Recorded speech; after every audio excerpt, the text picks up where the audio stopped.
Et si je te disais que le monde pourrait entrer dans une véritable crise énergétique mondiale et que les premiers signes sont déjà visibles? Aujourd'hui, plusieurs pays commencent à tirer la sonnette d'alarme. Par exemple, l'Australie a reconnu officiellement que ses réserves de carburant pourraient ne couvrir qu'environ 35 jours si les tensions internationales perturbent les routes maritimes. Imagine un pays entier dépendant presque totalement du pétrole qui passe par un seul passage stratégique, le détroit d'Ormuz. Et ce n'est pas tout. Des puissances industrielles comme le Japon et la Corée du Sud importent entre 60 et 90% de leur énergie depuis le Golfe. Si ce passage maritime ralentit ou se bloque, les conséquences pourraient être énormes.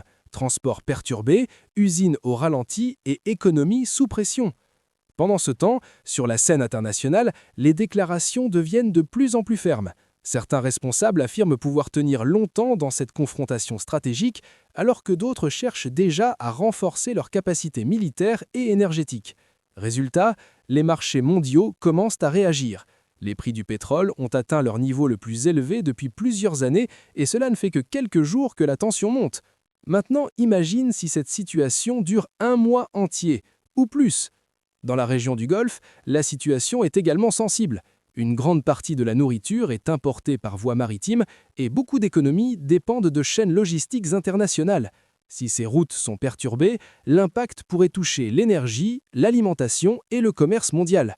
Et c'est là que la question devient sérieuse. Qui va agir pour calmer la situation avant que l'économie mondiale ne ressente vraiment la pression? Parce que quand l'énergie tremble, tout le reste tremble aussi. Le monde entier observe et les prochains jours pourraient être décisifs.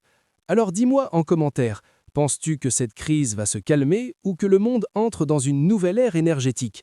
Abonne-toi pour comprendre ce qui se passe vraiment dans le monde. Joseph Beta.